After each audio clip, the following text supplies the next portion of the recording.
Okay, this is a demonstration of the attending and empathy skills of Kyle Jones on October 8th. My partner will play the role of a helpee, Veronica Grill, and agrees to be taped as so stated. I agree. Sweet. The story told by my student is not real and is being recorded for the purposes of a class assignment. So, Veronica, tell me, what are you dealing with right now? I actually have something pretty personal going on. Good. I have been juuling for several years, starting freshman year, and ever since it came out that it's bad for you, it's kind of too late because I've already been addicted to it. When it first came out, it was, a safe thing to do, and now I really want to get rid of it and stop, but I'm having a really hard time, and I don't really bring this up to a lot of people because I know that we're really good friends. Of course, and yeah. maybe you can help me with trying to figure out what to do, but I'm just really nervous because of my health and just trying to get rid of it.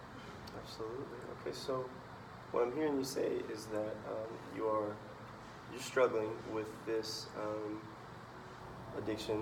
Well, I'm gonna call it that. I think we agree to juuling, and you are feeling nervous because you're hearing these new reports about how it's dangerous for your health, and you don't want to continue doing it, but you're having a hard time stopping. Is that what I'm hearing? Yes.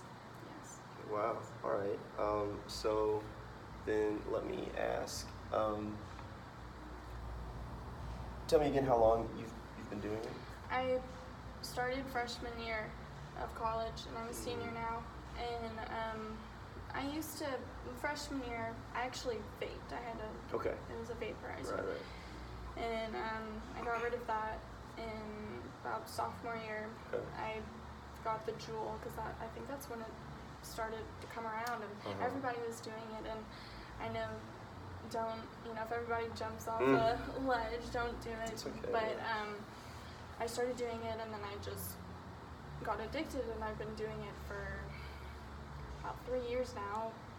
When I wake up in the morning, basically all day. And I've been trying to lean off of it. I actually threw it away a couple weeks ago. I threw it away, and I was having like panic attacks like the next day, and I was just getting really hot and just like being mad at everybody. And so I broke that promise to myself and went and got a new one. And I was like, I can't do it. So let me ask you this: how did you feel when you went back to the Juul? Tell me those emotions you were feeling. So it's funny because when I threw it away for that 24 hours, it was great. Like I could feel myself like getting better, and then like even just everything, I just felt myself eating better, just being not so lethargic all the time. Okay. And then for some reason I was like, I need to get it, so I bought it, and then I started juuling, and I was just guilty. I just felt guilty, and I'm like, I need to stop doing this. Like, why am I doing this? And I know it's bad for me, but I can't stop. Interesting. Okay, I see. So now what I'm hearing you say is that this is more than just a physiological struggle. This is you're beating yourself down when you go back to it. But when you have it, maybe the physical side of you is being satisfied, but you're just emotionally beat down and you're guilty, and that's hard for you. That would be hard for anybody. Okay. I understand that, and what I'd like to say before you go any further is that maybe no one's told you this, maybe you haven't told it to yourself, but I think everyone needs to hear that regardless of the mistakes that you've made or the choices that you decide to make, you are still 100% human and valuable, and you still deserve to have happiness and not have that stolen by guilt or jealousy or anything that you conjure up in your own mind. So, and you may have been told that by other people, but I always tell my students, when they come in, some people have never been given that grace from another human. And so I feel that needed to be said. But, moving forward, let me ask you this. What else did you try to do? Did you try to fill the void that in the time that you were drooling when you didn't have it with something else? What else did you try to do? I was chewing gum, constantly. Perfect. Because that's what, just having something in my mouth, just like chewing it, and I tried sunflower seeds. I actually went to the store and got, there's like nicotine gums or whatever. I actually ate one in the car, and I had to pull over because I threw up. Oh yeah, they're disgusting. So They're bad. there's nothing I can that I found to fill that. And I have been working on challenging myself. Okay. Like, okay, just do it once in the morning and then wait until lunchtime. And then do it. And then wait until bedtime. Okay. But so I'm challenging myself to do that, but I'm still kind of going back and forth. And I've been struggling because my friends are, that's I think where the guilt comes from a little bit. I see. Is because they're telling me it's bad for me, and I'm hiding it from them. Because I told them that I quit, and now I'm doing it behind their back. I see. And so I don't want them to think of me any differently if they see that I am still doing that. Okay, so it's a social guilt. What I'm hearing is it's you don't want to look bad in front of your friends as anyone would. I'm hearing you talk about this. If you don't mind me sharing, I struggled with drooling for a long while too, and I don't know how your friends are, but I know that my friends were not helpers. They were very blunt and harsh, and at times you may think that that's what you need. You need a quick break, but it's obvious that it's not doing you any favors. And so what I would suggest is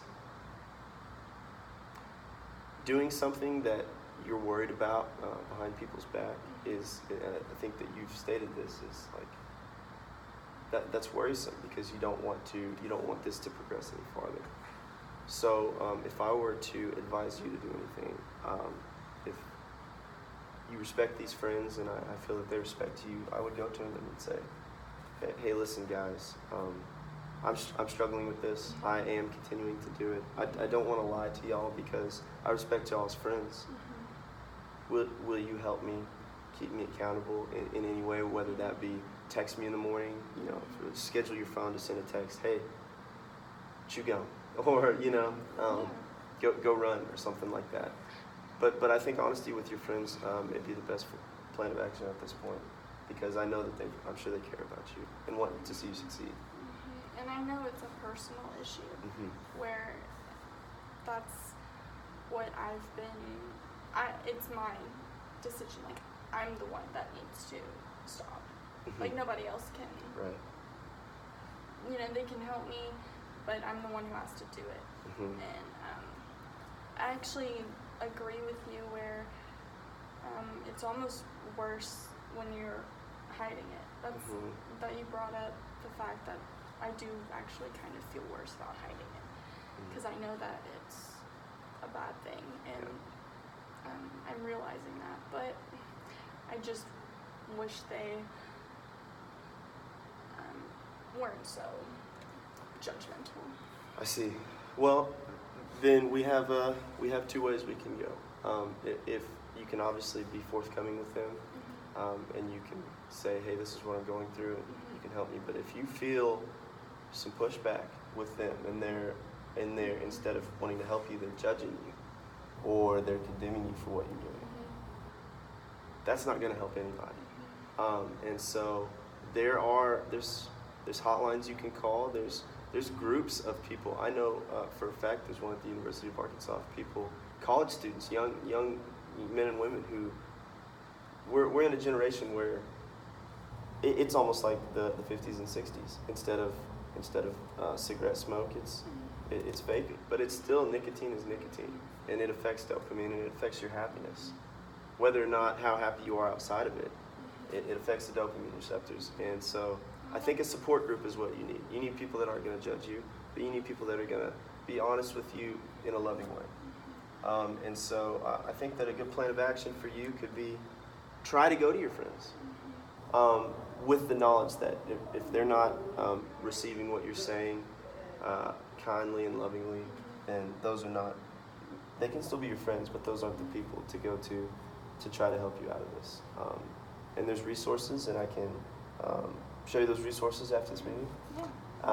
But as you know, I'm always here to help you, and I appreciate you coming and speaking with me on this subject. And I hope that everything can get better. You did. You helped me a lot. Thank Absolutely. you so much. You're very welcome. Okay.